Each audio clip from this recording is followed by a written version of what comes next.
আমি ঢাকা লাভার পুরাই। তা আমার মানে জীবনের উদ্দেশ্যই ঢাকাকে নিয়ে, বাংলাদেশকে নিয়ে। এবং আমি যখন মানে আমাদের উড়াল দেওয়ার দুটো সময় থাকে, একটা হলো লেখাপড়ার সময় আর একটা হলো বিয়ে করার সময়। তো লেখাপড়ার সময় আমি কোনো রকম আব্বা আম্মার মানে আমার সব বন্ধু বান্ধব ওই সময় ইটস আ লং টাইম আগো না, তো তখন কিন্তু সবাই চলে গেছে মোটামুটি। তা আমি কিসের স্যাট কিসের টোফেল আমি এগুলো চেনার চেষ্টাও করি নাই, কারণ আমি জানতাম যে মানে আমি আমার বাবা মার বাইরে সার্ভাইভ করব না। কারণ আমি কিছু কিছু ব্যাপার আছে বাংলাদেশের যে আমি খুবই ভালোবাসি, মানে একটা কমফর্ট একটা ব্যাপার, আর বাবা মাকে ছেড়ে যাবো এই কনসেপ্টটা আমি ঠিক তখন মানে রেজিস্টারই করতাম না।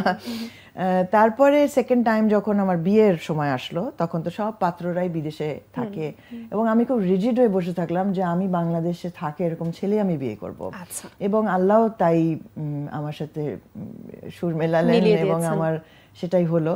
তো তারপরে এখনো আমি বাংলাদেশে, মানে এমন হয়েছে নীল যে আমাকে শোতে ডেকেছে আমেরিকায়, আমাদের শো করতে গেলে একটু লম্বা সময় থাকতে হয়।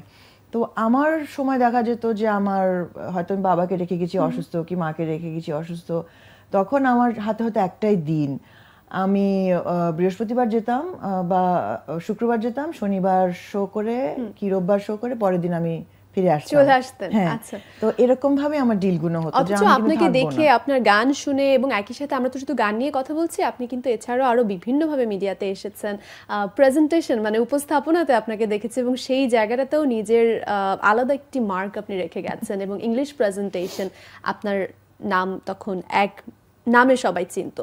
আপনাকে দেখে অনেকে ধারণা করতেন হয়তো বিদেশি বা বিদেশ থেকে পড়াশোনা করে এসেছে, কিন্তু আদতে এখনো বলে বিদেশি তো থাকেন, আপনি বিদেশি থাকেন, মানে আমাকে পিওর বাংলাদেশি। হ্যাঁ, আমাকে দেখলেই মনে হয় নাকি যে আমি বিদেশি থাকি। আমি মানে বিদেশে আমার না গেলে 3 দিন আমার ভালোই লাগে না, আমি মানে কখন আমি বাসায় আসবো। আচ্ছা।